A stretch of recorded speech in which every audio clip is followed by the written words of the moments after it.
ইসলাম আলাদা আলাদাভাবে একসাথেও নারীর মর্যাদা দিছে, আবার আলাদা আলাদাও মূল্যায়ন করছে। কন্যা হিসাবে আলাদা মূল্য দিছে, বোন হিসাবে আলাদা মূল্যায়ন করছে। মেয়ের বাপকে বলছে যে তুমি তারে যত্ন করে লালন পালন কইরো। রাসূলুল্লাহ সাল্লাল্লাহু আলাইহি সাল্লাম শুনাইছেন যে আমি তোমাকে, মেয়ের বাপকে বলছে, আমি তোমাকে নিয়ে একসাথে জান্নাতে একসাথে থাকবো। এই দুই আঙ্গুলের মাঝে যেমন কোনো ব্যবধান নাই, জান্নাতে তুমি আমার সাথে এরকম পাশাপাশি থাকবে। কার বাপ? মেয়ের বাপ, কন্যার বাপ। রাসূলুল্লাহ সাল্লাল্লাহু আলাইহি ওয়াসাল্লাম বলছে, কোরআনে বলছে আমি যেন এভাবে বলি, আমি এভাবে বলি। কোরআন শরীফে বলছে আল্লাহ নারী কন্যার জন্ম, কোন ঘরে মেয়ে জন্ম নিছে, এই কথাইটারে আল্লাহ কোরআনে দুইবার বলছে সুসংবাদ। হ্যাঁ, দুইবার। وَإِذَا بُشِّرَ أَحَدُهُمْ بِالْأُنثَى ظَلَّ وَجْهُهُ مُسْوَدًّا وَهُوَ كَظِيمٌ يَتَوَارَى مِنَ الْقَوْمِ مِنْ سُوءِ مَا بُشِّرَ بِهِ। এই যে আবার দুইবার বলছে বুশরা। আল্লাহ বলছে দুইবার সুসংবাদ কন্যার ব্যাপারে। অর্থাৎ আল্লাহ যেন কোনো ঘরে কন্যা হওয়ার পরে আল্লাহই যেন বলছে একটি সুসংবাদ, একটি সুসংবাদ, এই ঘরে একটি কন্যা জন্মগ্রহণ করেছে। এবার যেন এই ঘোষণাটা নবী শুনছে। আমি বুঝাইলাম আর যে নবী যেন শুনছে, শুননা এবার নবী নিয়ে গেছে, গিয়া ওই মেয়ের বাপরে ডাক দিছে। ডাক দিয়া বলছে নাফিসার বাপ শুনো, মানে আনিসুর রহমান আশরাফি। আনিসুর রহমান আশরাফির প্রথম কন্যা, প্রথম সন্তান কন্যা। এই জন্য আমারও তো আমার বোনেরা মা ওরা তো নাফিসার বাপ, মানে আমার বড় মেয়ের নাম নাফিসা। তাহলে রাসূলুল্লাহ সাল্লাল্লাহু আলাইহি সাল্লাম যেন বললেন নাফিসার বাপ শোনো, তুমি তারে যত্ন করো, আদর সোহাগ করো, যথাযথ যত্ন নিয়ে আখলাক চরিত্র দিয়ে তার পর্দা দিন শরীয়ত ঠিক করে তার উত্তম আখলাকে গড়ে একজন সৎপাত্র ছেলের হাতে তুলে দিও। ইজা খাতাবা ইলাইকুম মান তারদাউনা দীনাহু ওয়া খুলুকাহু ফাযাওবিজুহু। নবীজি মেয়ের বাপকে বলছে তোমার কাছে যদি এমন ছেলের প্রস্তাব আসে তোমার মেয়ের জন্য, যার দুই জিনিসে তুমি সন্তুষ্ট, মান তারদাউনা দীনাহু ওয়া খুলুকাহু, তার দিন, তার ইসলাম, তার ঈমান, এর ব্যাপারে তুমি সন্তুষ্ট, আর ওয়া খুলুকাহু, তার আখলাক চরিত্র, এই ব্যাপারে তুমি সন্তুষ্ট, তা আল্লাহর নবী বলছেন তো অবশ্যই তুমি কন্যা তার কাছে বিয়ে দিও, তার কাছে বিয়ে দিয়ে দাও তোমার কন্যাকে। তাহলে আল্লাহর নবী সাল্লাল্লাহু আলাইহি সাল্লাম বলেন, নবীজি যেন বললেন তুমি তোমার কন্যাকে যত্ন করো, লালন করো, আখলাক শিখায়ো এবং উত্তম পাত্রের কাছে বিয়ে দিও। আমি নবী ওয়াদা দিলাম আমি তোমাকে সাথে নিয়ে একসাথে জান্নাতে থাকবো, একসাথে। এভাবে আঙ্গুল দিয়ে দেখাইছে, দুই আঙ্গুলের মাঝে যেমন কোনো পার্থক্য নেই। কোরআন শরীফে আছে হযরত মূসা আলাইহিস সালাম ওই ফেরাউনের ভয়ে এলাকা ছেড়ে দিলেন, গিয়া যেতে যেতে মাদায়েন অন্য দেশে চলে গেছেন। যাওয়ার পরে ওই দেশে গিয়ে প্রথম একটা কূপের সামনে আইসা দাঁড়াইছেন। আইসা দেখছে ওই কূপের মধ্যে লোকেরা তাদের উট, বকরি, ছাগল এগুলোকে পানি পান করাইতেছে। উটের থেকে, কূপের থেকে একটা ভারী লোহার ওজনের বালতি, এটার নিচে রশি ফেলে অনেক নিচ থেকে পানি টাইম না উঠাইতে হয়, 3 জন 4 জনে মিল্লা উঠায়, এরপরে বেড়া বকরি এগুলারে পানি পান করায়। তো হযরত মূসা আলাইহিস সালাম এই প্রথম এই ভিন দেশে আইসা এইটা দেখছে প্রথম।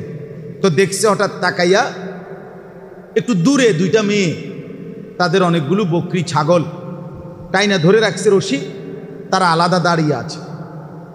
মূসা আলাইহিস সালাম অনেকক্ষণ খেয়াল করছেন এই মেয়েগুলো তাদের বকরিকে পানি পান করাচ্ছে না, অথচ দাঁড়িয়ে আছে। তিনি কাছে গিয়ে জিজ্ঞেস করলেন তোমাদের বিষয়টা কি, তোমরা দাঁড়িয়ে আছো কেন? বলছে এই পুরুষগুলো যতক্ষণ পর্যন্ত বকরিকে পানি পান করাইয়া চলে না যাবে, খালি না হবে জায়গা পুরা, ততক্ষণ আমরা এখানে আসবো না। আর আমরা মেয়ে হয়েও কেন বকরিকে পানি পান করাইতে বাধ্য হয়ে আসছি, ও আবুনা শাইখুন কাবীর, আমাদের বাবা একেবারে অতিশয় বৃদ্ধ, আমাদের সাথে আর বিকল্প কোনো বুদ্ধি নাই, ব্যবস্থা নাই। এজন্য আমরা অসহায় হয়ে নিরুপায় হয়ে আসছি। হযরত মূসা আলাইহিস সালাম একাই ওই লোকদেরকে সরাইয়া নিজে একাই এই রশিদ বালতিটা টাইনা পানি ওই বকরিদেরকে, মেয়েদের বকরি দুইটাকে বা বকরিগুলাকে পানি পান করায় দিছে। এরপরে মেয়েরা চলে গেছে তাদের বাবার কাছে। বাবা ছিলেন ওই অঞ্চলে আল্লাহর পক্ষ থেকে প্রেরিত নবী হযরত শুআয়ব আলাইহিস সালাম। তিনি পুরো ঘটনা শুনে একজন মেয়েকে বললেন যে তুমি গিয়ে ওই ছেলেটাকে, যুবকটাকে ডেকে আনো, আমি তাকে কিছু উজরত পারিশ্রমিক দেব তাকে। মেয়েটা আয়েশা হযরত মূসা আলাইহিস সালামের কাছে, এখানে কোরআনে আছে, ফাজাআতহু ইহদাহুমা তামশি আলা ইসতিহয়াইন, অত্যন্ত লজ্জাবনত, হায়া লজ্জা নিয়ে লজ্জাশীলা নারীর মতো, মেয়ের মতো একজন মেয়ে মূসা নবীর সামনে এসে দাঁড়ালেন। মাথা নুয়ে বললেন, আমার আব্বা আমাদের আপনাকে যেতে বলছেন, আপনাকে উজরত দিবে, পারিশ্রমিক দিবে, আপনি যে আমাদের বকরিকে পানি পান করাই দিছেন, আপনাকে কিছু উজরত দিবে। এই তখন তাফসিরে আছে মূসা আলাইহিস সালাম তো পথ চিনে না, বাড়ি চিনে না। স্বাভাবিকভাবে নিয়ম কি? স্বাভাবিকভাবে নিয়ম হইল যে সে সামনে থাকবে, যে পথ দেখাবে, রাহাবার সামনে থাকে, আর উনি পিছনে ওনার পথ দেখে দেখে কি যাবে। কিন্তু মূসা আলাইহিস সালাম তৎক্ষণাৎ বললেন ওই কন্যাকে, ওই মেয়েকে, তুমি আমার পিছনে হাঁটো, আমি সামনে হাঁটব, এবং তুমি পিছন থেকে ডান বাম বলবে। কেন? কারণ সে তো নারী, তার পর্দা তার মূল বিষয়।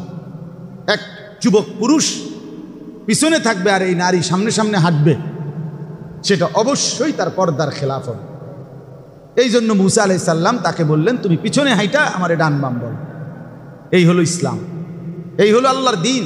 অনেক বড় সৌভাগ্য, অনেক বড় কপাল মুসলমানের, যেই কন্যারা, মেয়েরা আল্লাহর দ্বীন শিখতেছে, রাসূলুল্লাহ সাল্লাল্লাহু আলাইহি ওয়াসাল্লামের হাদিস শিখতেছে, অনেক বড় সৌভাগ্য।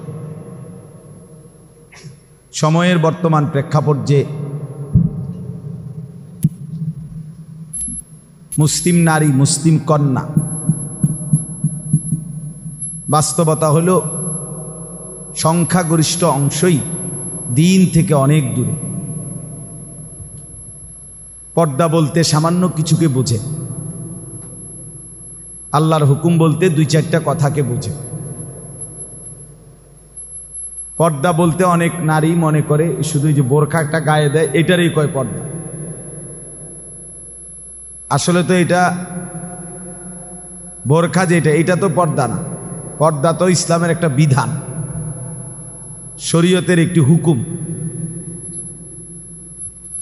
নামাজ যেমন ইসলামের একটি বিধান, এখন মোটেই নাই, আলহামদুলিল্লাহ।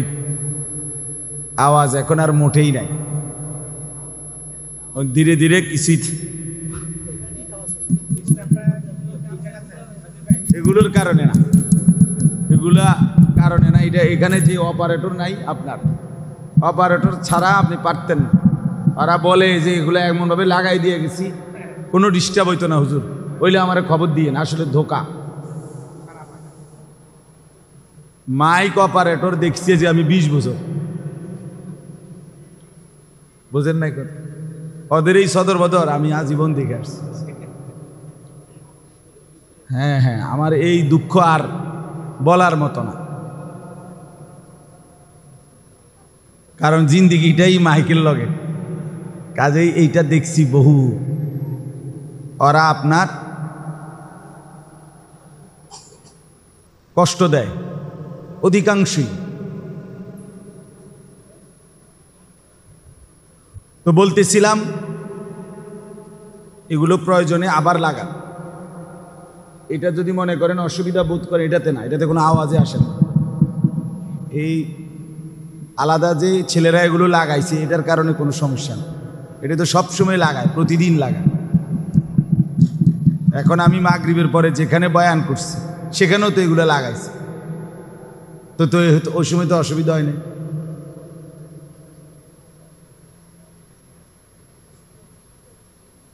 চলেন বাপ, বর্তমান অবস্থাটা তো এমন যে মুসলিম অধিকাংশ কন্যা নারী দিন শরীয়ত বলতে একদমই সামান্যটুকু জানাশোনা তাও পালন করে না। আগের গ্রামগঞ্জলের মা চাচিরাও যেটুকু দিন শরীয়ত পর্দা বুঝত, এখনকার বোনেরা তাও বোঝেন। আমার তো স্পষ্ট মনে আছে, আমার যেটুকু মনে আছে, আমার পুরোপুরি মনে আছে যে আমি আমার আম্মার সাথে রিকশায় করে নানার বাড়িতে, খালার বাড়িতে, আমার বড় খালা ওনার বাড়িতে আমি অনেক গেছি, আমার মনে আছে খালার কথা। আর আমার নানার বাড়িতে সব সময়ই মার সাথে যখনই গেছি রিকশার চারদিকে কাপড় পেঁচাইয়া এরপরে ভিতরে বসতাম। রিকশার ড্রাইভার বাড়ির সামনে আসলে আগে একটা কাপড় পাঠাইত, ওইটার চারদিকে আগে রিকশাওয়ালায় বাঁধত, এরপরে ওইটার ভিতরে মা চাচিরা বসত। আমরাও ছোটবেলায় বসছি।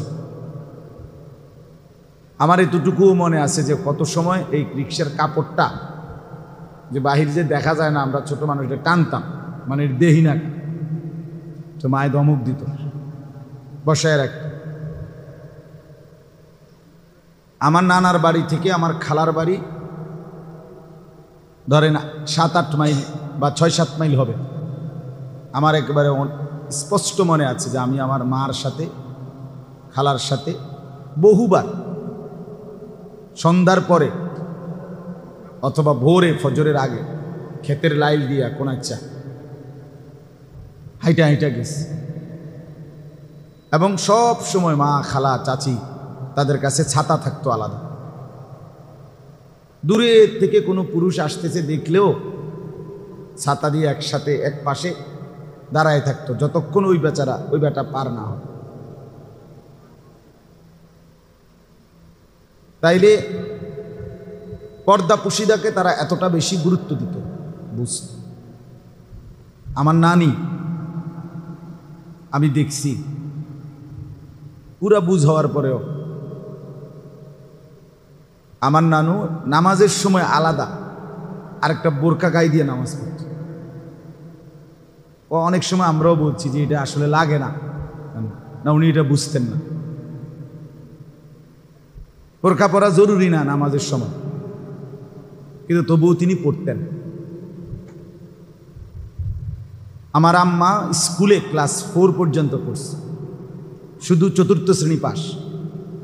মায়ে বলছে যে আমি ক্লাস 5-এ উঠছি, এই সময় আমার বিয়ে হয়ে গেছে। তাহলে মা আমার 4র্থ শ্রেণী পাস করা, প্রাইমারির গণ্ডিটাও শেষ করে নাই।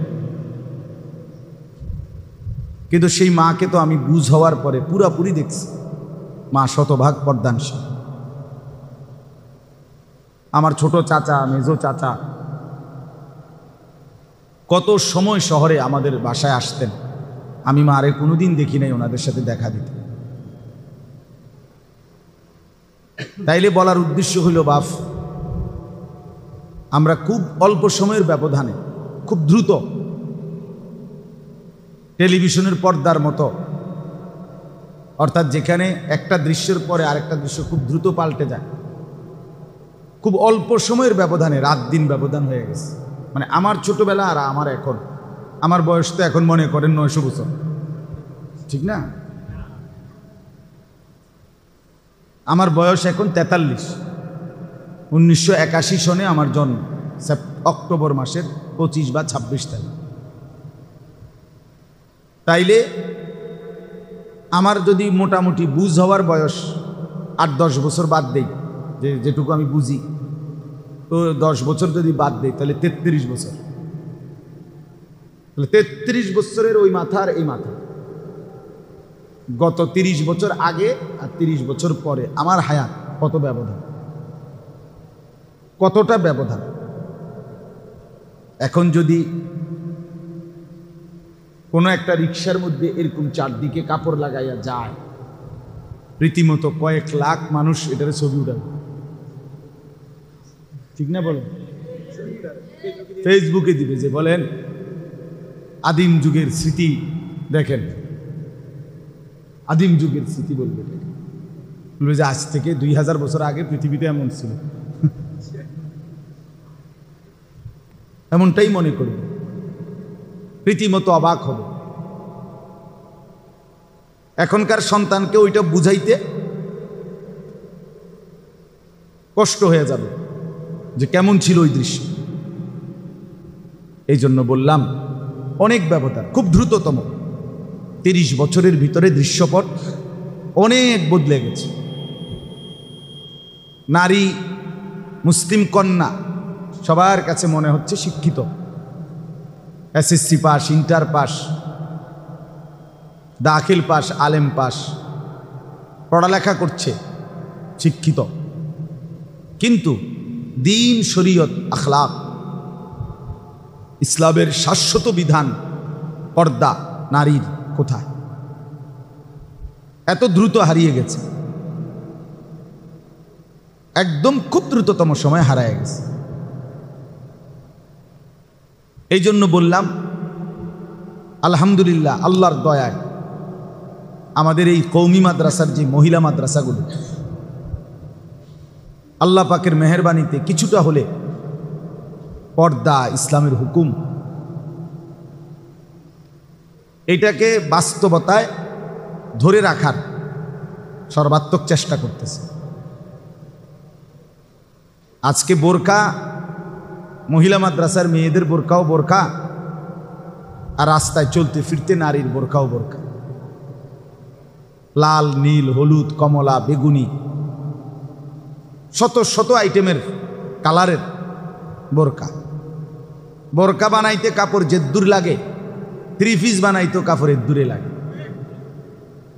সমান সমান। 3 পিস যেমন রেডিমেড কিনতে পাওয়া যায়, বোরকাও রেডিমেড কিনতে পাওয়া যায়, শুধু উপরে ছেড়ে দিলে হয়। অর্থাৎ 2টা জামা, একটা ভিতরে গায়ে দিছে, একটা উপরে গায়ে দিছে, এইটাই হয়েছে আর কি। বোরকা নামের কিচ্ছুই হয় নাই, শুধু জামা গায়ে দিছে 2টা, একটা ভিতরে গায়ে দিছে আর একটা উপরে গায়ে দিছে। তো এই কারণে বললাম মহিলা মাদ্রাসা আলহামদুলিল্লাহ চেষ্টা করতেছে মুসলমানের নারীদের মূল সম্ভ্রম, মূল পরিচয়, মূল হুকুম, পর্দা, এটাকে ধরে রাখা। বাস্তবতা হলো কোনো নারী মুসলিম অস্বীকার করুক আর স্বীকার করুক, নারীর যত হুকুম ইসলামে, সব কিছুর মধ্যে প্রথম হলো পর্দা। তার পর্দাকে সামনে রেখে এরপরে নারীর হুকুম সাজানো হয়েছে। ওযু, গোসল, নামাজ, রোজা, হজ, জিকির, তেলাওয়াত, দান, সাদাকা, সব কিছুর মধ্যে প্রথম আগে সামনে রাখা হয়েছে তার পর্দা। এটা ঠিক রেখে বিধান ওইভাবে সাজাইছে, এটাই বাস্তবতা। আপনি মনে করেন, একটা ছোট্ট উদাহরণ দেই, হজ্জের মধ্যে অথবা উমরায় আল্লাহর বান্দারা যখন হজ করার জন্য যায়, তো এহরামের কাপড় পরে, হজের পোশাক, তালবিয়া পরে, লাব্বাইক আল্লাহুম্মা লাব্বাইক, লাব্বাইক লা শারীকা লাকা লাব্বাইক, ইন্নাল হামদা ওয়ান নি'মাতা লাকা ওয়াল মুলক লা শারীকা লাক, এটা পড়তে হয় বাধ্যতামূলক। এটা পড়লেই এহরাম শুরু হয়। তো এই তালবিয়া, এইটার তালবিয়া বলে, এই বাক্য পুরাটারে, এইটা রাসূলুল্লাহ সাল্লাল্লাহু আলাইহি ওয়াসাল্লাম বলছেন, এইটা যখন কোনো ব্যক্তি পড়ে, হাজী সাহেব, তো তার এই আওয়াজটা, পড়ার আওয়াজটা যতটুকু দূরে যায় অতটুকু পর্যন্ত চারদিকের গোলাকার বৃত্তের মতো চারদিকের ভিতরে শুকনা, ভিজা এবং জড় জীব যা কিছু আছে একেবারে মানুষ, গরু, ছাগল, কীট, পতঙ্গ, জন্তু, জানোয়ার, অথবা কাগজ, কলম, কাঠ, আসবাবপত্র, দরজা, জানালা, খাট, বিল্ডিং যা আছে সোজা কথা, সকল কিছুই আল্লাহর সৃষ্টির সব ওই ব্যক্তির সাথে তালবিয়া পড়ে এবং মাগফিরাতের দোয়া করে। সব কিছু যদ্দুর যার আওয়াজ পৌঁছে। এবং আরো মজার বিষয় হলো, রাসূলুল্লাহ সাল্লাল্লাহু আলাইহি ওয়াসাল্লাম বলছেন, মুকাব্বির তো আপনারা বুঝেন, মুকাব্বির বুঝেন কিনা? ওই যে নামাজের মধ্যে যদি মনে করেন মাইক নাই অথবা কোনো অসুবিধা, বিদ্যুৎ নাই, তখন ইমাম সাহেবের আওয়াজ পিছন পর্যন্ত পৌঁছানোর জন্য কি দেওয়া হয়? ফাঁকে ফাঁকে মুকাব্বির দেয়, মানে উনি তাকবীর বলবেন। তো নিয়ম সিস্টেমটা কেমন হয় যে এইখানে যিনি দাঁড়াইছে প্রথম, উনি তাকবীর দেয়, উনার আওয়াজটা যেদূর যায় তো উনি শুনে, তো উনি আবার বলে, তো উনার আওয়াজ আরও পিছনে যায়, উনার আবার উনি শুনে, এমনি এমনি পিছনে চলে যায় আওয়াজটা। তো রাসূলুল্লাহ সাল্লাল্লাহু আলাইহি সাল্লাম বলে, এই তালবিয়ার আওয়াজটা, লাব্বাইকের আওয়াজটা প্রথম যিনি পড়ল, ওনার আওয়াজ যেদূর যায় ওদূরের সব কিছু পড়ে। এবার ওদের থেকে শুই না, ওদের আওয়াজটা আবার যেদূর যায় এবার ওরা পড়ে, আবার ওদের আওয়াজ, ওই প্রাণীর আওয়াজ যেদূর যায় এবার ওরা আবার পড়ে। এইভাবে পৃথিবীর এই প্রান্ত থেকে ওই প্রান্ত সব কিছু তালবিয়া পড়ে, এইভাবে ওই মুকাব্বিরের মতো। এখন আমার বলার উদ্দেশ্য হলো, এটা কেমন ফজিলতপূর্ণ আমল চিন্তা করেন। তাইলে বোঝা গেল এখানে আওয়াজটা লাব্বাইক, এটা যে যত জোরে বেশি পড়তে পারবে কষ্ট কইরা তার তত লাভ। লাভ কি না? কারণ আমার আওয়াজ যত দূরে যাবে তত বেশি আমার নেকি আসবে। কিন্তু এত ফজিলতপূর্ণ আমল হওয়ার পরেও মহিলাদের জন্য হজ্জের মধ্যে একবারের জন্য এই লাব্বাইক জোরে বলা নিষেধ। সে পড়বে আস্তে আস্তে। প্রশ্ন হলো কেন? তার পর্দা। কারণ কি বলেন?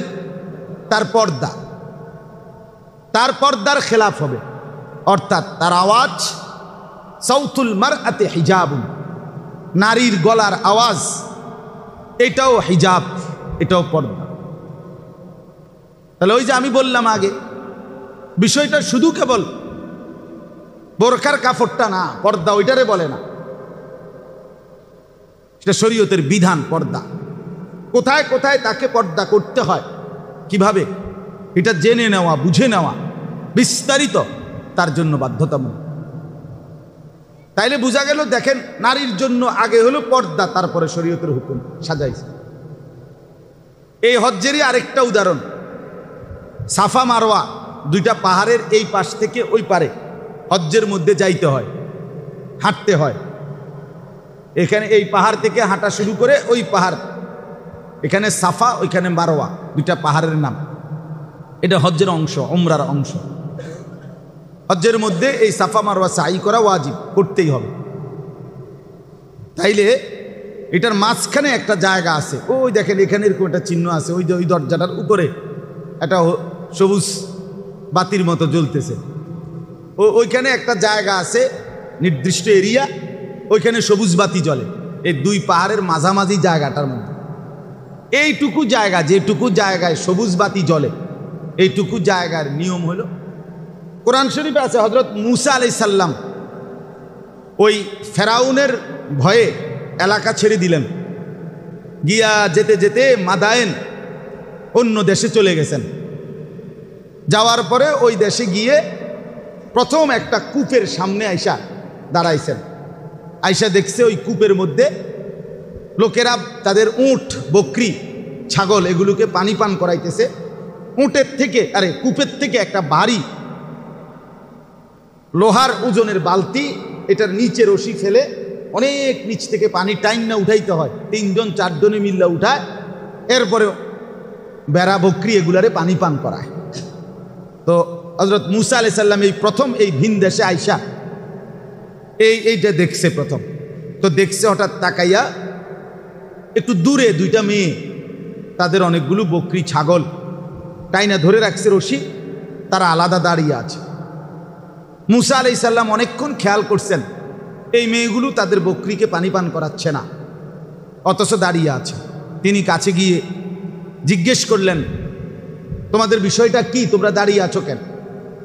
বলছে, এই পুরুষগুলো যতক্ষণ পর্যন্ত বকরিকে পানি পান করাইয়া চলে না যাবে, খালি না হবে জায়গা পুরা, ততক্ষণ আমরা এখানে আসবো না। আর আমরা মেয়ে হয়েও কেন বকরিকে পানি পান করাইতে বাধ্য হয়ে আসছি?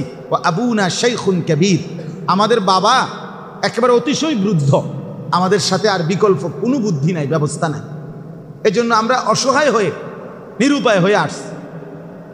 হযরত মুসা আলাইহিস সালাম একাই ওই লোকদেরকে সরাইয়া নিজে একাই এই রশিদ বালতিটা টাইনা পানি ওই বকরিদেরকে, মেয়েদের বকরি দুইটাকে বা বকরিগুলাকে পানি পান করায় দিছেন। এরপরে মেয়েরা চলে গেছে তাদের বাবার কাছে। বাবা ছিলেন ওই অঞ্চলে আল্লাহর পক্ষ থেকে প্রেরিত নবী হযরত শুআয়ব আলাইহিস সালাম। তিনি পুরো ঘটনা শুনে একজন মেয়েকে বললেন যে তুমি গিয়ে ওই ছেলেটাকে, যুবকটাকে ডেকে আনো, আমি তাকে কিছু উজরত পারিশ্রমিক দেব তাকে। মেয়েটা আয়েশা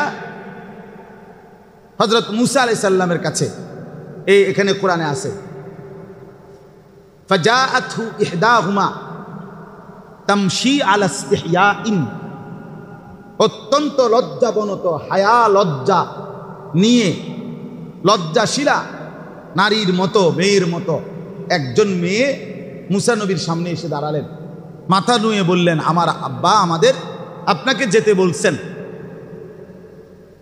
আপনাকে উজরত দিবে, পারিশ্রমিক দিবে, আপনি যে আমাদের বকরিকে পানি পান করাই দিয়েছেন, আপনাকে কিছু উজরত দিবে। এই তখন তাফসিরে আছে মুসা আলাইহিস সালাম তো পথ চিনে না, বাড়ি চিনে না। স্বাভাবিকভাবে নিয়ম কি? স্বাভাবিকভাবে নিয়ম হইল যে সে সামনে থাকবে, যে পথ দেখাবে, রাহাবার সামনে থাকে, আর উনি পিছনে ওনার পথ দেখে দেখে কি যাবে। কিন্তু মুসা আলাইহিস সালাম তৎক্ষণাৎ বললেন ওই কন্যাকে, ওই মেয়েকে, তুমি আমার পিছনে হাঁটো, আমি সামনে হাঁটব, এবং তুমি পিছন থেকে ডান বাম বলবে। কেন? কারণ সে তো নারী, তার পর্দা তার মূল বিষয়। এক যুবক পুরুষ পিছনে থাকবে আর এই নারী সামনে সামনে হাঁটবে, সেটা অবশ্যই তার পর্দার খেলাফ হবে। এই জন্য মুসা আলাইহিস সালাম তাকে বললেন, তুমি পিছনে হাইটা আমারে ডান বাম বল। এই হলো ইসলাম, এই হলো আল্লাহর দ্বীন, এই হলো আল্লাহর বিধান। আমার বাপ, আমার ভাই, আমি মূলে এই কথাটা বুঝাইতে চাইতেছি, এক নারী, এক মুসলিম কন্যা, বোন, মা, স্ত্রী, এই চারটা মৌলিক পরিচয় নারীর। কখনো সে কন্যা, মেয়ে, কখনো সে বোন, কখনো সে স্ত্রী, কখনো সে মা। এই চার পরিচয় দামি। ইসলাম আলাদা আলাদাভাবে একসাথেও নারীর মর্যাদা দিছে, আবার আলাদা আলাদাও মূল্যায়ন করছে। কন্যা হিসাবে আলাদা মূল্য দিছে, বোন হিসাবে আলাদা মূল্যায়ন করছে।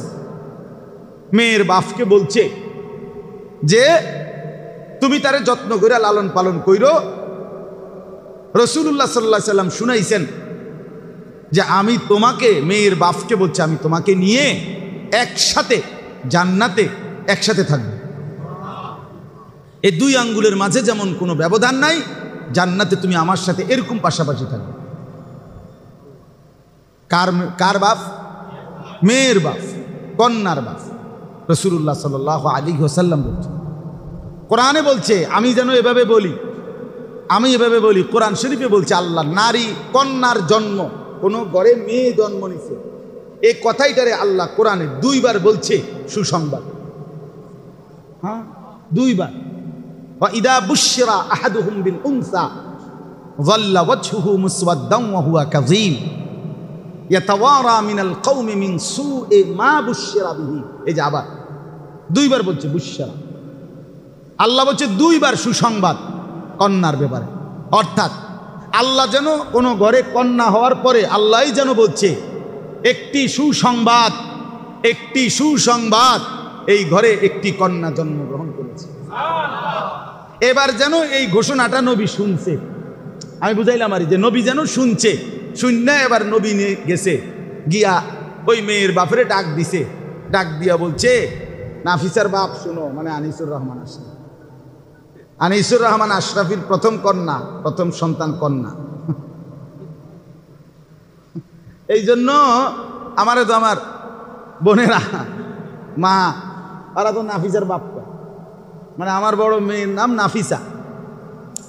তাহলে রাসূলুল্লাহ সাল্লাল্লাহু আলাইহি সাল্লাম যেন বললেন, নাফিসার বাপ শোনো, তুমি তারে যত্ন করো, আদর সোহাগ করো, যথাযথ যত্ন নিয়ে আখলাক চরিত্র দিয়ে তার পর্দা দিন শরীয়ত ঠিক করে তার উত্তম আখলাকে গড়ে একজন সৎপাত্র ছেলের হাতে তুলে দিও। ইজা খাতাবা ইলাইকুম মান তারদাউনা দীনাহু ওয়া খুলুকাহু ফাযাওবিজুহু।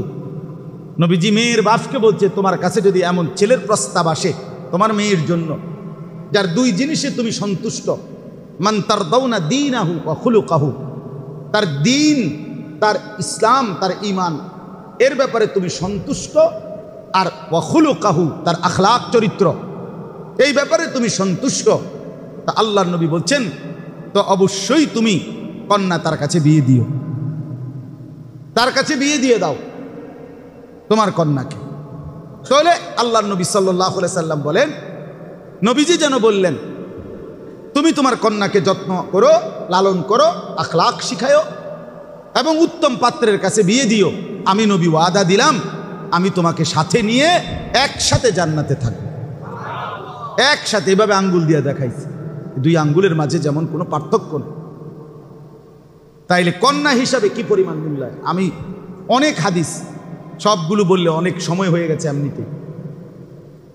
রাসূলুল্লাহ সাল্লাল্লাহু আলাইহি সাল্লাম বলেন, মান উবতুলিয়া মিন হাদিহিল বানাত আবিল আখাওয়াত, দুইটা বোন, তিনটা বোন, দুইটা কন্যা, তিনটা কন্যা, তাহলে বাবার জন্য কন্যা, ভাইয়ের জন্য বোন, যে ব্যক্তি কষ্ট করে তাকে লালন পালন করেছে, নবীজি বলেন ওই বোনরা কিয়ামতের দিন ওই ভাইদের জন্য কুন্না লাহু সিতরাম মিনান নার, ওই বোনরা ওই ভাইদের জন্য কিয়ামতের দিন জাহান্নাম থেকে বাঁচাবার পর্দা হয়ে যাবে।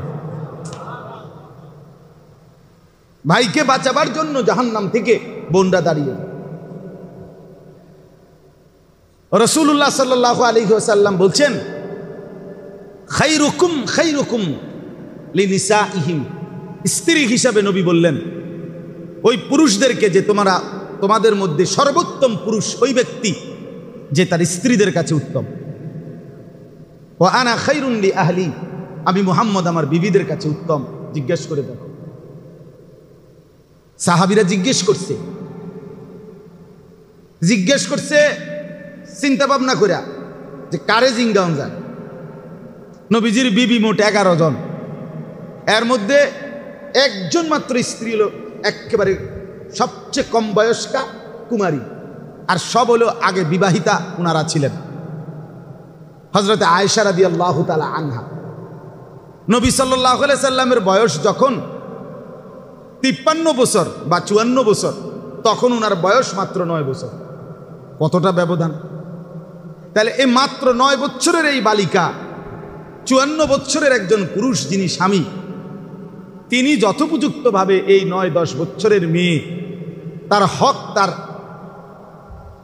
সাথে সম্পর্ক ঠিকমতো রাখতে পারা এটা একটু কঠিন, কারণ বয়সের অনেক ডিস্টেন্স, ব্যবধান। এই জন্য সাহাবীরা ওনারে জিজ্ঞাসা করছে যে দেখি উনি কি করে। হযরত আয়েশা রাদিয়াল্লাহু তাআলা আনহাকে জিজ্ঞেস করছে, আম্মা জান, রাসূলুল্লাহ সাল্লাল্লাহু আলাইহি ওয়াসাল্লামের আখলাক কেমন? উনি তো রীতিমতো অবাক। উনি বললেন, আমা কারাতুমুল কোরআন, আরে বলো কি, তোমরা কি আল্লাহর কোরআন পড়ো না? তো ওনারা বললেন, অবশ্যই পড়ি। আম্মা জান আয়েশা রাদিয়াল্লাহু তাআলা আনহা বললেন, কানা খুলুকুহুল কোরআন, আরে তার চরিত্রই তো কোরআন, তার চরিত্রই তো কোরআন। এখানে একটা গুরুত্বপূর্ণ কথা, তার চরিত্র কোরআনের মতো না এটা বলে নেই। আরবিতে মতো বললে সাদৃশ্য, মানে মতো, এই সাদৃশ্যের জন্য নিয়ম হইল কোনো জিনিস কেউ কারোর সাথে সাদৃশ্য দিলে সব দিক সমানভাবে 100-100 মিলতে হয় না। এটাই সাদৃশ্যের নিয়ম, তাশবিহের নিয়ম। যেমন একটা বাঘের বাচ্চা, মানে লেজ সহ, কি বলে বেড়ায়, তাহলে বাঘের বাচ্চা মানে কি লেজ সহ? না না, বীরত্ব, সাহসিকতা, এই না, এই একটা বিষয়ে তার সাদৃশ্য হলেই তাকে বাঘের সাথে কি দিল? তুলনা দিল। তাহলে সাদৃশ্যের জন্য সব কিছু ওই এটার এটা সমান সমান হইতে হয় জরুরি না। এই জন্য কোরআনের মতো বলে নাই, বললে হয়তো কোরআনের মধ্যে একজন মুমিনের আখলাক মনে করেন 30টা 20টা হইলেও আপনি কইতেন আরে কয় কি মিয়া খাম খেয়ালি নাকি, 25টা হইলেও কইতেন হইছে আল্লাহ একজন এত খুঁজন আছে। কিন্তু না, উনি বলছেন কানা খুলুকুহুল কোরআন, কোরআন পুরাটা যেমন মুহাম্মদে আরবি তেমন, মুহাম্মদে আরবি এমন পুরা কোরআন চাচ্ছিল যেমন 100 হাকিমুল ইসলাম কারি মোহাম্মদ, ওই ছেলে দেখেন হেতে মোবাইল লইয়া এত ব্যস্ত, ওটা হুত্তালাস্তা পিছন দিয়া একটা কিছু শেয়ার দাও, ঠেস দাও তুমি, বেটা আহম্মক কোথাকার।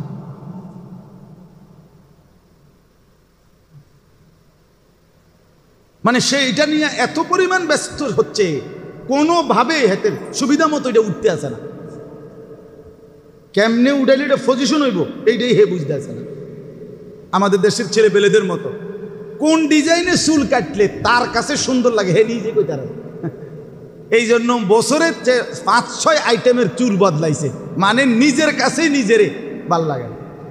আমার এক মুসল্লি, বিশ্বাস করে পিতা কথা না, সে আমারে কইছে হুজুর আমি ছবি উড়াইয়া দেখছি, ফটো উড়াইয়া আমি চাইয়া আমার ফটো দেখলাম, আমার কাছে আমার সুরের মতো লাগে।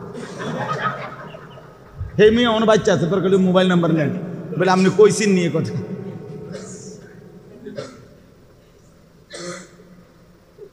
মানে হে নিজেই বলছে। হাই যুবক, হাই নওজোয়ান, আত্মসম্মান বোধ যার আছে, আত্মমর্যাদা যার আছে, সে এত রং ধরে না। এটা মনে রাখা দরকার ভাইয়া। স্কুল পড়ুয়া, কলেজ পড়ুয়া অনেক ভাই দোস্ত নিজের অনেক বুদ্ধিমান মনে করে, চালাক মনে করে। 2-4 লাইন ইংরেজি পৃষ্ঠা পড়ে সে মনে করে অনেক কিছু বুঝে। হুজুররা তেমন কিছু জানে না। তোমার দৃষ্টিতে হতে পারে হুজুররা অনেক কিছু জানে না, আমরাও মেনে নিলাম জানি না।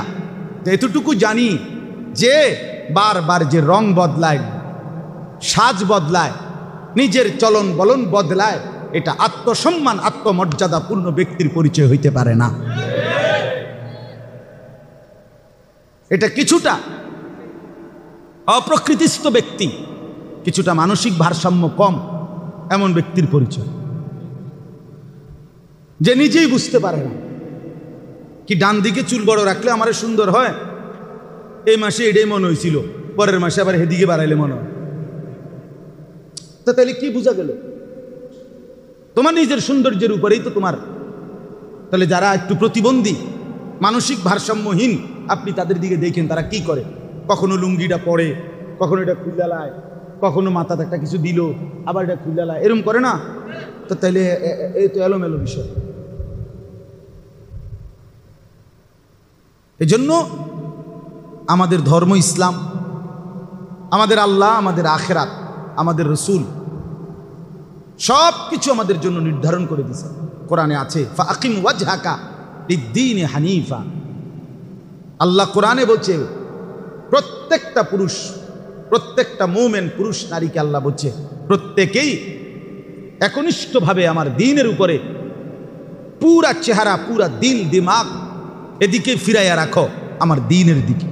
আকিম ওয়াজহাকা, তোমার চেহারাকে প্রতিষ্ঠিত রাখো লিদ্দীন হানিফা, একনিষ্ঠভাবে দ্বীনের দিকে।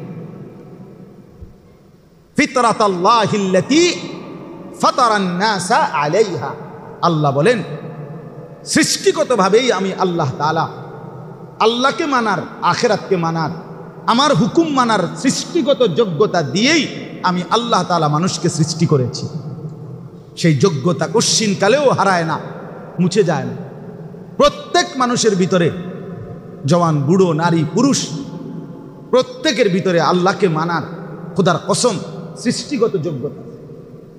লা তাবদীল, এরপরে আবার কইছে আল্লাহ, লা তাবদীল লি খালকিল্লাহ। এই শোনো, আবার কইতেছি, আমার সৃষ্টির মধ্যে এই যে নিয়ম, যে সৃষ্টিগত যোগ্যতা প্রত্যেককে দিছি মানার, এটা কখনোই পরিবর্তন হবে না। আবার কইছে আল্লাহ, আবার কয় যে, আচ্ছা শোনো, আবারও কই, যালিকা দ্বীনুল কাইয়্যিম, এটা কিন্তু চূড়ান্ত বিধান, নড়চড় হবে না। এই জন্য যদি কেউ আটলান্টিক মহাসাগরের তলদেশেও চলে যাও, কিংবা হিমালয়ের পর্বত শৃঙ্গ পৌঁছে যাও, আল্লাহ বলেন, আমি যে প্রত্যেকের ভিতরে সৃষ্টিতে জন্মলগ্নেই আমাকে মানার যোগ্যতা দিছিলাম, এটা কখনোই তার থেকে সরে যায় না। কোনো বাবার খামখেয়ালি, পরিবেশের গাফলতি, বন্ধুদের আড্ডা অথবা অসৎ সংস্পর্শের কারণে ওটার উপরে বালি পড়ে যায়, ওটার উপরে কি পড়ে যায়, ধুলাবালি পড়ে যায়। আবার যদি কখনো কোনো মুবারক স্পর্শ, কোনো আল্লাহর প্রিয় বান্দা অথবা কোনো নেক কারো সান্নিধ্য লাগে, তো সেটা ধুয়ে মুছে সাফ হয়ে সে আবার আল্লাহওয়ালা হয়ে যায়। এই জন্য হতে পারে 90 বছরের মানুষও বদলে যায়, হতে পারে কখনো 100 খুনের আসামিও জীবন বদলায় যায়। কারণ ওই সৃষ্টিগত যোগ্যতা কখনোই কি হয় না, ওয়ালাকিন্না আকসারান নাসি লা ইয়ালামুন। আল্লাহ বলেন, বিষয়টা অধিকাংশ মানুষ বোঝে না, বোঝে না, অধিকাংশ লোকেই বোঝে না। মুনিবিনা ইলাইহি ওয়াত্তাকুহু ওয়া আকিমুস সালাতা ওয়া লা তাকুনু মিনাল মুশরিকিন। আল্লাহ বলেন, অতএব বান্দা সর্বাবস্থায় আমার দিকেই ঝুঁকে থাকো, সর্বাবস্থায় আমি আল্লাহকেই ভয় করো, 5 ওয়াক্ত নামাজ পড়তে থাকো, ওয়ালা তাকুনু মিনাল মুশরিকিন, বান্দা কোন অবস্থাতেই মুশরিকদের অন্তর্ভুক্ত হইও না। চলনে বলনে, আচরণে, উচ্চারণে, বুদ্ধি বিবেচনায়, দিল দিমাগে কোন বিষয়ই মুশরিকদের সাদৃশ্য হইও না। আল্লাহ নিষেধ করেছে, এটা গুরুত্বপূর্ণ বাপ। এটা কোনোভাবেই ফ্যাশনেবল চুল না, এটা বিকৃত মানসিকতার চুল, কোনোভাবেই না। আমি চ্যালেঞ্জ করতে রাজি, আমি যুক্তিতে, বুদ্ধি, যে কোনো কারোর সাথে তর্ক করতে রাজি, একবারে সাপ। সেলুন কাটিংয়ের এই চুল এডি যে কোনো ফ্যাশন নয়, এ কথার উপরে আমি তর্ক। তুমি কোন দিন বইবা আমার লগে কর, তারিখ কর, শুধু আমার মাহফিলের ডায়েরিটা একটু সাউন্ড লাগবে, এই কথা। আশেপাশে হইলে সারি, আমি আম, তুমি কোন দিন বইবা, তুমি কোন যুক্তিতে, কোন পয়েন্টে এটা সুস্থ স্বাভাবিক রুচি, আমি এটা বুঝতে চাই। কোন নাফিতের কাছ থেকে যে ফ্যাশন নেয়, তার রুচিটা কতটুকু আমি তো এটাই বুঝিলাম। তার আত্মসম্মান কোথায় মিয়া, আত্মমর্যাদা কোথায় মিয়া? আজীব মুসলমানের নওজওয়ান খামখেয়ালির এক জিন্দিগি বানায় নিছেন। হযরত মালিক ইবনে দিনার রাহমাতুল্লাহ আলাইহি বলছে, ইন্নামাল খায়রু ফিশ শাবাব। তিনি বলছেন, সমস্ত কল্যাণ ফিশ শাবাব, যৌবনের মধ্যে, যুবকের মধ্যেই সব কল্যাণ। যুবক চাইলে গড়তেই পারে, যুবক চাইলে বরবাদ করে দিতে পারে। যুবকের সংঘবদ্ধ শক্তির সামনে পৃথিবীর সব শক্তি মাথা নোয়াইতে বাধ্য হয়। নওজোয়ানের স্পিরিটের সামনে আমি সব সময় এটা বলব, কোনো নওজোয়ান যুব শ্রেণীকে ভালো কিংবা মন্দ, যৌক্তিক কিংবা অযৌক্তিক, একটা কিছু আপনি তার মাথার যদি একবার ঢুকে দিতেন পারেন, এতে এটার মাথাত না যাইয়া ছাড়ত না, সে ঠিক এটার মাথায় পৌঁছে যাবে। এটা গুরুত্বপূর্ণ বিষয়। এজন্য যৌবন নিয়ন্ত্রণ করা কঠিন, তবে নিয়ন্ত্রণ করতে পারলে সরাসরি আল্লাহর আরশের নিচে তার ছায়া। তাকে রব্বুল আলামিন পাশে বসাবে, পাশে, এরকম পাশে বসাবে হাসরের ময়দানে। আল্লাহ আমার এই নওজোয়ান ভাইদেরকে তৌফিক দান করেন। নওজোয়ান ভাইয়া ফিকির করেন, জরুরি বিষয় বাপ। 4টা জিনিস একসাথ হইলে কোনো যুবকের মধ্যে স্বাভাবিকভাবে 4টা জিনিস একত্রিত হয়। ওই কিতাবে আছে মিন ওয়াসায়াস সালাফ লিশাবাব, একটা আরবি ছোট্ট কিতাব আমি পড়ছি, আমার কাছে এখনো আছে। ওইখানে আছে যে কোনো যুবকের মধ্যে 4টি জিনিস একসাথ হয়। 1 নম্বর কুওয়াতুশ শাবাব, যৌবনের শক্তি। 2 নম্বর ফারাগুল ওয়াক্ত, তার মধ্যে অবসর সময় বেশি তার কাছে, কারণ তে তো কামাই করে না, বুঝেন না, কামাই তো করে তার আব্বা। 3টা বাজে বাইরেছে, রাত 11টা পর্যন্ত, ঘরে ফিরার পরে জিজ্ঞাসা কি করছো? ঘুরছি। এমনি ঘুরছে চরকির মতো। বন্ধুদের সাথে কি করছে? ঘুরছে। এই যে ফারাগুল ওয়াক্ত মানে প্রচুর সময় তার কাছে কি আছে, থাকে। 3 নাম্বার হলো ওয়াফরাতুল মাল, তার কাছে সম্পদ, মাল, টাকা পয়সা বিপুল পরিমাণ থাকে, কারণ তার বাবা, তার মা, তার স্বজনরা তার যে কোনো আবদার পূরণ করে। সে ছোট মানুষ, পোলাফাইন মানুষ, এখনো চাকরি বাকরি করে না, কাজে তাকে দিতে চেষ্টা করে সবাই, যার কারণে তার কাছে টাকা থাকে, প্রচুর সম্পদ। আর 4 নাম্বার হলো কাসরাতুল ফিতান, তার সামনে অসংখ্য ফিতনা, লোভের হাতছানি থাকে। 1 নারীর ফিতনা, 2 মদ জুয়ার ফিতনা, 3 বন্ধুদের আড্ডার ফিতনা, 4 যে কোনো রকমের নেশা, অর্থাৎ অনেক রকম। দোস্ত যাইবিনি উনানে মোটরসাইকেলে কক্সবাজার দিল ছেড়া, ঢাকার থেকে মোটরসাইকেল ছাড়লো, কক্সবাজার গিয়ে থামলো। বাসে যাইতে না, বাসে যাইলে সেরকম এনজয় হয় না, বুঝেন না কথা। আমার মুসল্লি ঘনিষ্ঠ মানুষ, পুরুষদের জন্য এইটুকু জায়গা দৌড়াইয়া একটু দ্রুত দৌড়িয়ে পার হইতে হয়, এখনো এটাই নিয়ম, আমরা এভাবেই করি। কেন দৌড়াইতে হয়? ওই যে হাজরা আলাইহিস সালাম ওনার ছেলে ইসমাইলের পানির সন্ধানে এই পাহাড় থেকে ওই পাহাড়ে দৌড়াইছিলেন, খুঁজছিলেন। আর নিচে এই জায়গাটা একটু নিচা ছিল, এইটুকু জায়গায় যখন উনি পার হইতেছিলেন তখন ওই পাহাড়ের ছেলেটাকে দেখা যায় না, দেখা দৌড়াইয়া পার হইছে। তো ওই স্মৃতিটাকে আল্লাহ তাআলা ধরে রাখার জন্য হজ্জের মধ্যে এই হুকুমটা দিছেন যে এইটুকু জায়গা দৌড়তে হবে হাজেরার স্মৃতি হিসাবে। এখন স্বাভাবিক যুক্তির কথা হলো, প্রথম যিনি দৌড়াইছেন এই জায়গাটাতে সেটা মহিলা, তাহলে এখনো দৌড়াইবে ওই জায়গাটার মধ্যে কারা? মহিলা দৌড়াবে। পুরুষ দৌড়াবে কেন? পুরুষ তো আর প্রথমবার দৌড়ায় নাই, কিন্তু শরীয়তের বিধান হলো আপনার আকল না, আপনার বুদ্ধি, আপনার বিবেকে ধরতেই হবে, আপনার ব্রেনে ধরতেই হবে। এটা আমার বুঝে আসতেছে না, না এই কথা শরীয়ত বলে না। আপনার বুঝ নিয়ে ইসলাম সাজে নাই, আমার আপনার আকল আর দিমাগ দিয়ে কি হয় নাই, ইসলাম সিদ্ধান্ত হয় নাই। তো আল্লাহ তাআলার বিধান হলো, এখন শরীয়তের বিধান হলো এটুকু জায়গা পুরুষরা দৌড়াবে, নারী দৌড়াবে না। অথচ যুক্তি বলে উচিত ছিল নারী দৌড়াবে, কিন্তু কেন দৌড়াবে না? নারী দৌড়াবে না, এতে তার পর্দার খেলাফ হবে। এই মহিলা দৌড়াবে আর বাকি পুরুষরা তামসা দেখবে, পর্দার খেলাফ হবে, তার পর্দা নষ্ট হবে এতে। তাইলে কি বোঝা গেল? এরকম অসংখ্য উদাহরণ। কেন একজন নারী ইমামতি করতে পারে না? কেন একজন নারীকে মুয়াজ্জিন আজান দিতে দেওয়া হয় না? অথচ সব মানুষ চেষ্টা করে মুয়াজ্জিন কিংবা ইমাম যাই নিয়োগ দেয়, কণ্ঠটা যার একটু সুন্দর তারই ইমাম মুয়াজ্জিন নিয়োগ দেয়। বিশেষ করে মুয়াজ্জিন সবাই চেষ্টা করে কণ্ঠ সুন্দর হলে আজানটা শুনতে ভালো লাগে।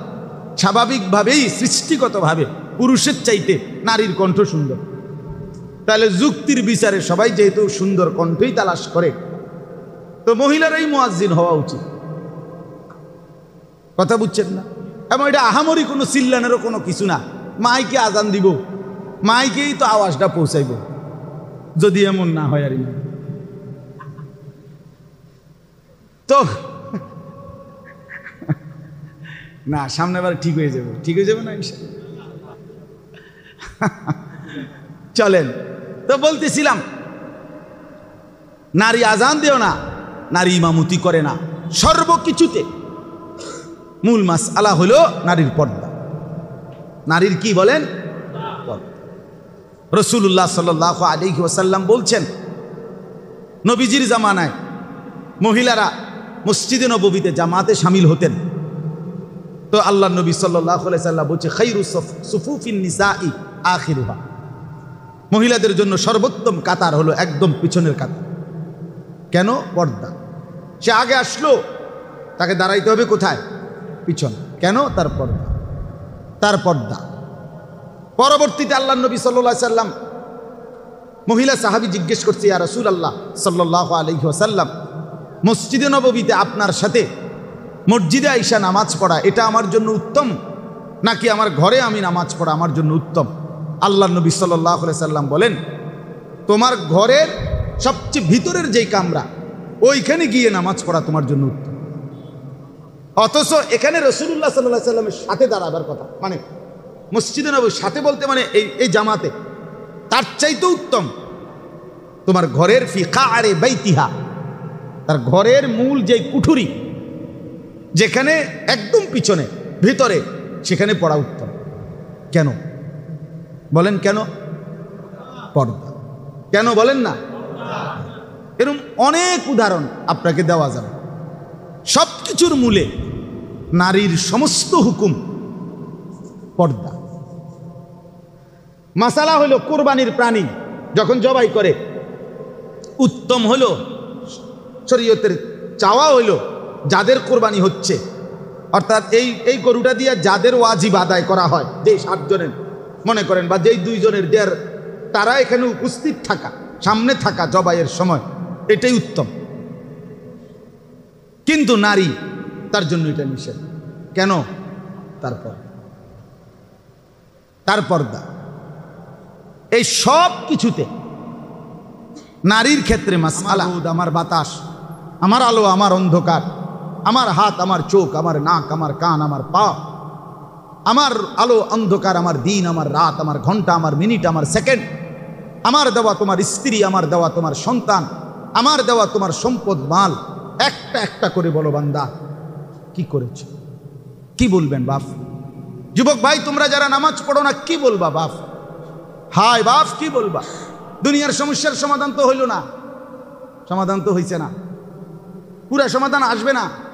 আরো আন্দোলন, আরো কিছু হলো, আরো চেষ্টা করলেও এই পৃথিবীতে আয় উপার্জনের জন্য মানুষের যত কামড়া কামড়ি করুক, মানুষের সবগুলো চাহিদা, টার্গেট, প্রয়োজন পূরণ হবে না।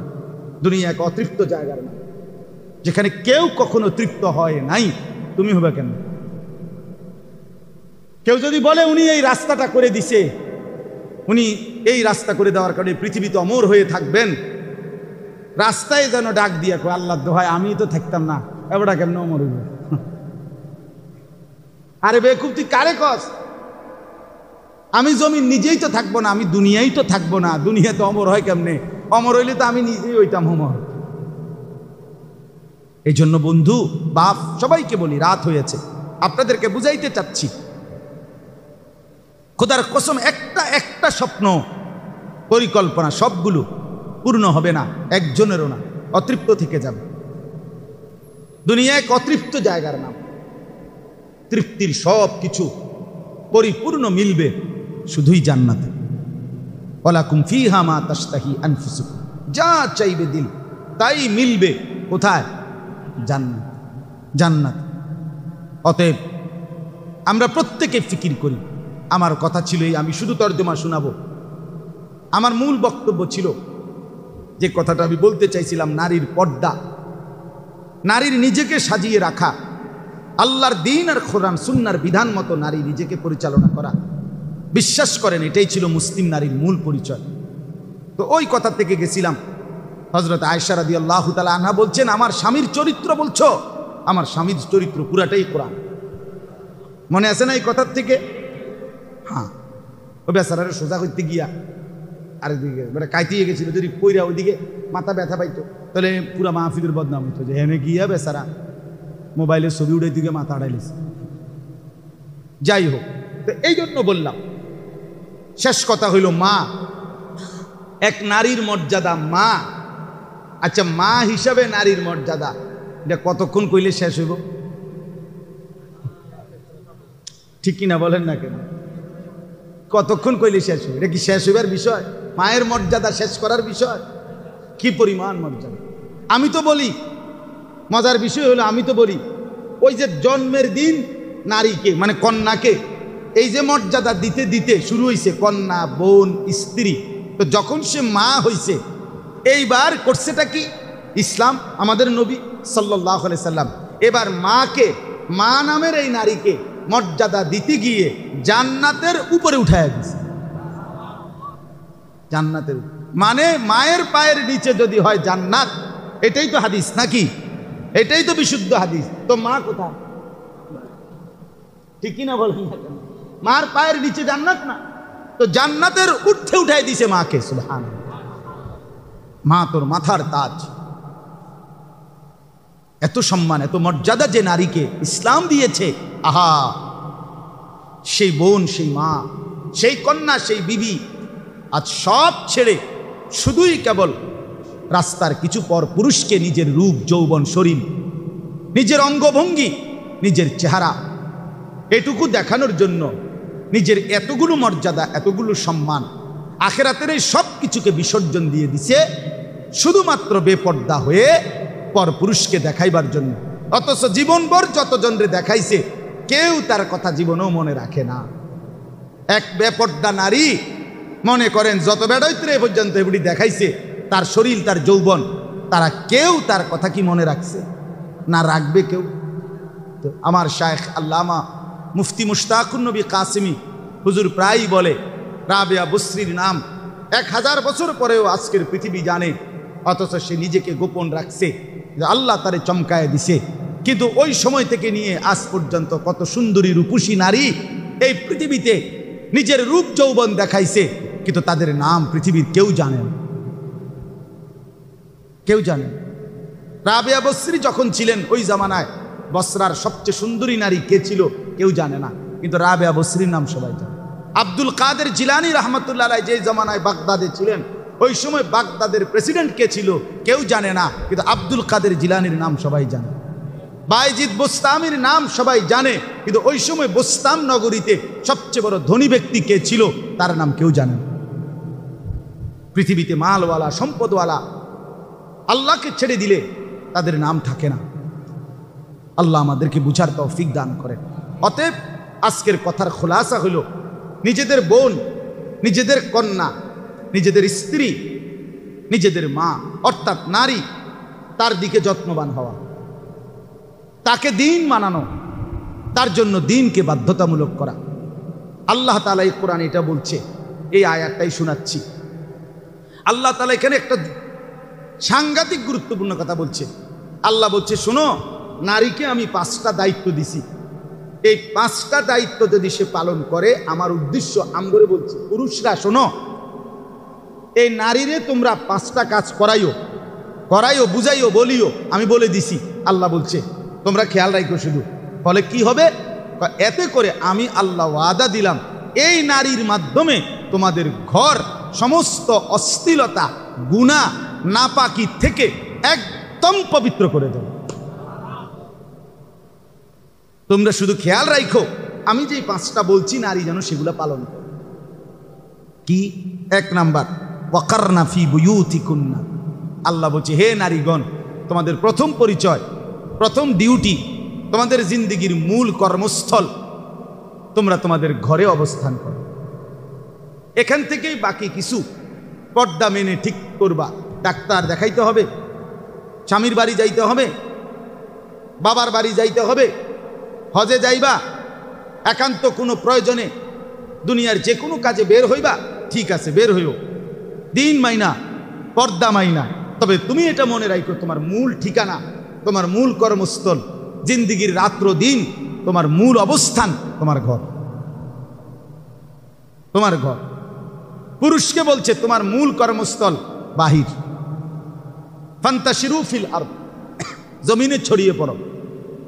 আর নারীকে বলছে ওয়াকারনা ফি বুয়ুতিকুন্না, ঘরে অবস্থান করো। এখান থেকে যখন যেটা প্রয়োজন শরীয়ত মাইনা, শরীয়তের হুকুম মাইনা, পর্দা মাইনা, এরপরে বাইরে। কিন্তু নারীর মূল অবস্থান স্থল কোথায়? 2 নাম্বার, ওয়ালা তাবাররাজনা তাবাররুজাল জাহিলিয়াতিল উলা, অজ্ঞ মূর্খ জাহেল নারীদের মতো কোনোভাবেই নিজের রূপ যৌবন চেহারা, নিজের শরীর কাপড় অঙ্গভঙ্গি প্রদর্শন করে বাহিরে বের হইও না। আল্লাহ কোরআনে বলছে। এই জন্য রাগ করার কোনো সিস্টেম নাই। সরাসরি কোরআনে বেপর্দা নারীকে আল্লাহ বলছে এগুলো মূর্খ, জাহেল, অজ্ঞ, প্লাস্টিক, প্লাস্টিক। আলমার আতু আওরাতুন, নবীজি বলছে নারী বলে কাকে? যে নিজেকে ঢেকে রাখে, এক শব্দে করে আওরাত। নারী বলে কাকে? আড়ালে থাকে যে, লুকিয়ে থাকে যে, গোপন থাকে যে, নিজেকে পর্দায় আবৃত করে যে। অতএব যে পর্দায় থাকে না, পর্দায় থাকতে পছন্দ করে না, সে তো প্লাস্টিক ছাড়ার কি? আল্লাহ আমাদেরকে মাফ করে দেন। 3 নাম্বার, ওয়া আকিমনাস সালাহ, আল্লাহ বলছেন নারী মুসলিম রমণীগণ 5 ওয়াক্ত নামাজ পড়ো, 5 ওয়াক্ত নামাজ আদায় করো। 4 নাম্বার, ওয়া আতিনাজ যাকাত, প্রতি বছর হিসাব করে যাকাত আদায় করো। নারীদের উপরে অ্যাভেলেবেল যাকাত ফরজ। যেই মহিলার কাছে আপনার এ গহনা আছে, স্বর্ণ রৌপ্য এবং কিছু জমা টাকা আছে, এখন বিশেষ করে প্রত্যেক মহিলা আপনার ওনাদের কাছে গহনা অলঙ্কারও আছে, সাথে সাথে আপনার 10-20 হাজার টাকা 1 বছর ধরে আলমারিতে, বেলিটি ব্যাগে কোনো না কোনোখানে জমা আছে। যেন বর্তমানে শতকরা 95% মহিলাদের কোরবানি যাকাত ফরজ হয়। অনেক অনেক আগে এমন ছিল না। আগে মা চাষিদের কাছে বাবারা চাচারা টাকা পয়সা মোটেই দিত না। বাজার আনছে, কিতা কিতা লাগবে কও, খাইতে থাকো, রাঁধতে থাকো, এ হাঁটু এইসব গণিতাও না, এটি বুঝতো না বেডিত মানুষ। আমি নিজ চোখে দেখছি আমার আব্বা কোনোদিন আমার আম্মার সামনে ফিরে টেয়া গুনতে আমি দেখছি না, আরেক দিকে ফিরে গুনতে আমি দেখছি। আগে এমনই ছিল। মহিলাদের কাছে কি ছিল না? টাকা ছিল। আর এখন আলহামদুলিল্লাহ কি দিবে, উনি তো এটিএম। মহিলার কাছে তো মেইন জমা, ওইখান থেকে পুরুষ প্রয়োজন মতো উনি দয়া করে যদি দেয়, এবিডি যদি দেয়, দয়া করে উনার উপরে যদি আল্লাহ রহম করে। আর যদি কয় যে না বদনা আমি কিনবো, লোড়া আমি কিনবো, তুমি তান বুঝদা না, কালার চিন্তা না। বদনার ওপর কালার আছে, বদনাও একটা সয়েজের বিষয়, একটু খামখেয়ালি না। এই জন্য মহিলা স্বামীর ধমক দিয়ে, আরে তোমার কোনো কালারই ছিল না, এবিডি চিনে কালার। উনি এই জন্য বললাম, আল্লাহ তাআলা বলেন যাকাত বছর শেষে হিসেব করে যাকাত দাও। মহিলাদের উপরে যাকাত ফরজ হয়। আর 5 নাম্বার, ওয়া আতিউনাল্লাহ ওয়া রাসূলা, সর্বাবস্থায় আল্লাহ এবং তার রাসূলের আনুগত্য করো। এই কয়টা হলো? 5। ঘরে অবস্থান করো, অজ্ঞ মূর্খ নারীদের মতো নিজেকে প্রদর্শন করে বেপর্দা বের হইও না। 3, 5 ওয়াক্ত নামাজ আদায় করো, বছর শেষে হিসাব করে যাকাত দাও, আল্লাহ রাসূলের আনুগত্য করো। এবার আল্লাহ পুরুষদেরকে বলে, আমাগর এবার কইছে, কয় যে তোমাগো মহিলাদের বিষয়ে আমি এই 5টা কথা কেন বললাম? ইন্নামা ইউরিদুল্লাহু, নিশ্চয়ই আল্লাহ চাচ্ছেন, লিয়ুযহিবা, দূর করতে, আনকুমুর রিজসা আহলাল বাইতে, তোমাদের ঘরের সকলের কাছ থেকে রিজস, যে কোনো রকমের নাপাকি, অশ্লীলতা, বেহায়াপনা, গুনাহ, এটা দূর করতে চাচ্ছেন এই নারীর মাধ্যমে। ওয়ায়ুতাহহিরাকুম তাতহীরা, এবং তোমাদেরকে 100 পবিত্র করে দিতে চাচ্ছেন। কি চমৎকার কথা! আল্লাহ তাআলা কতটা শানদার ভাবে বলছেন। নারী পবিত্র হবে তো ঘর পবিত্র হবে, নারী নেককার হবে, ঘর সুন্দর হবে। আমার বন্ধু, আমার যুবক ভাই, এটা খেয়াল করার বিষয় ভাইয়া, খেয়াল করার বিষয়। লোনা জলে তৃষ্ণা মেটে না, বুঝছেন এই কথা? এটা না না হুদা মাতা লাগেন না, বুঝছেননি কথাটা? লোনা জলে কি মেটে না? বঙ্গোপসাগরের উত্তাল ঢেউ, ওই লোনা পানি কি হবে না? তৃষ্ণা মিটবে না, আলাদা পানি লাগবে, মিনারেল ওয়াটার লাগবে। লোনা জলে তৃষ্ণা মেটে। তার মানে ভিন নারী, বদ আখলাকের নারী, গুনায় জড়িত নারী, অবৈধ প্রেম, অবৈধ সম্পর্ক, বিবাহ বহির্ভূত যে কোনো বেপরদিগি জিন্দিগি, এই নারী লোনা পানি এর দিয়া তৃপ্তি হবে না, তৃষ্ণা মিটবে না। লোনা জলে কি মেটে না?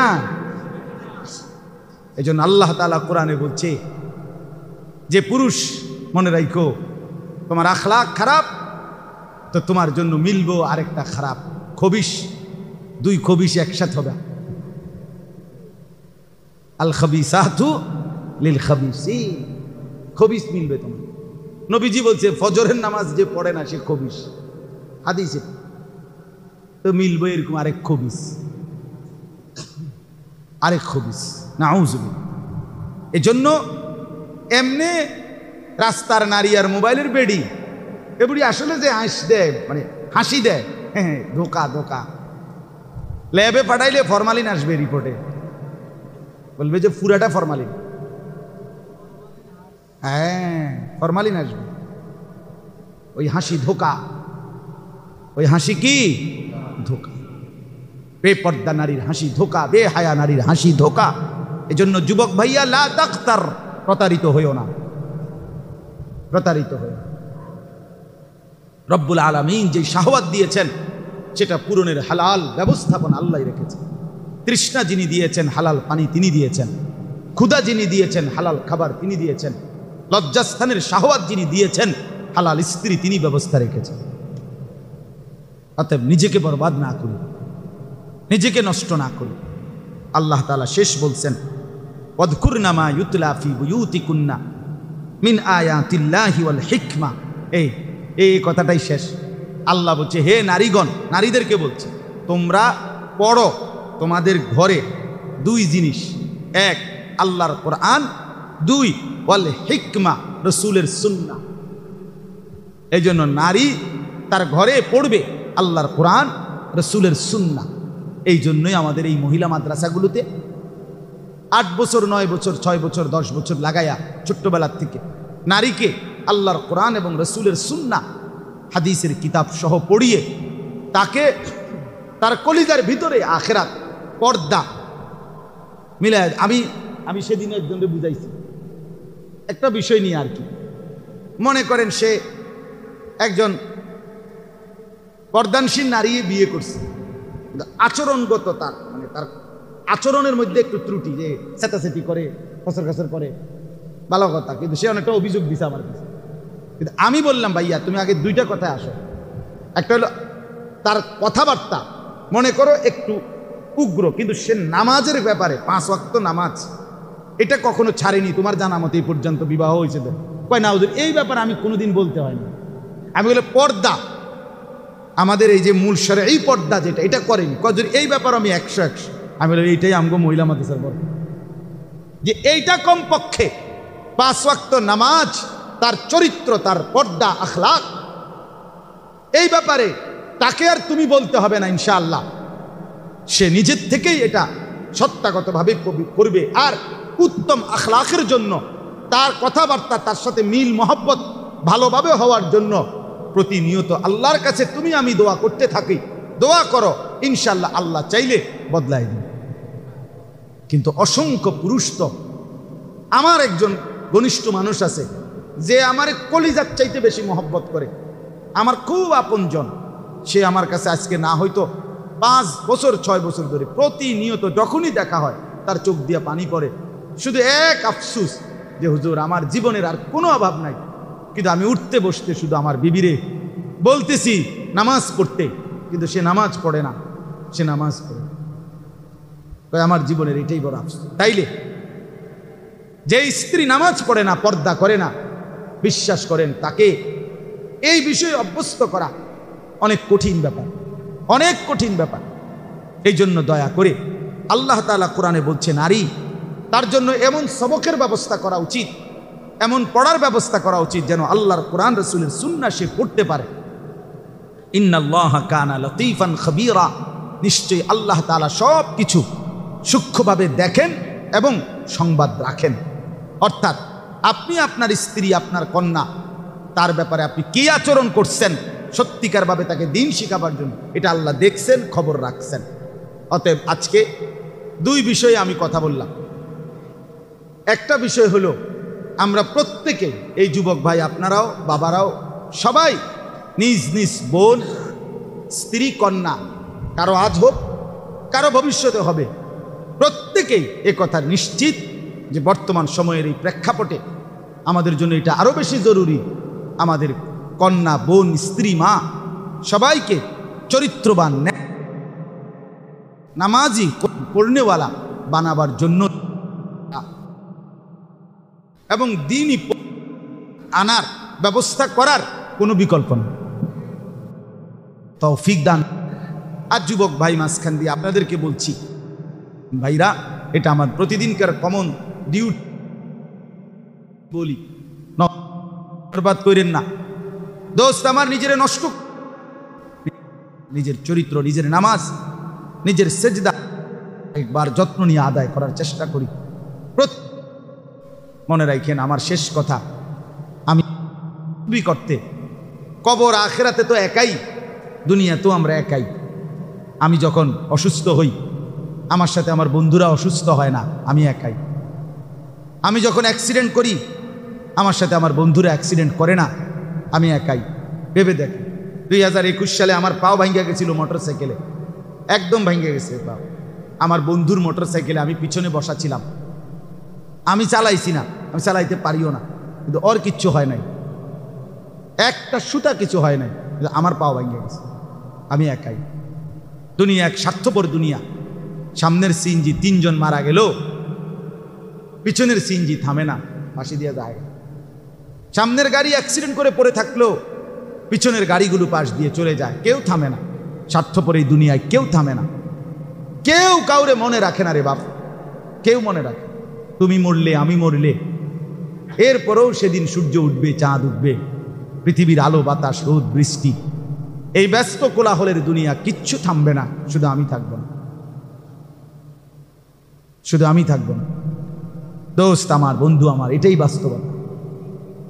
কিচ্ছু থামবে না, সব চলমান থাকবে, শুধু আমি নাই। আমার আপনার মৃত্যুর পরে যদি পৃথিবী চাঁদের দেশেও চলে যায়, আমার কি? আমি তো নাই। আধুনিকতার পৃথিবী যদি একবারে চন্দ্র দেশে চলে যায়, সৌরজগৎ পার হয়ে যায়, হবে কি আমার? আমি তো মরে গেলাম। এই জন্য দয়া করে প্রত্যেকেই নিজের উপরে কদর করেন, নিজের হায়াতের কদর করেন, জিন্দিগির কদর করেন। আল্লাহ তাআলা আমাদের সবাইকে তৌফিক দান করেন। এই মাদ্রাসা আল্লাহ তাআলা কবুল করেন।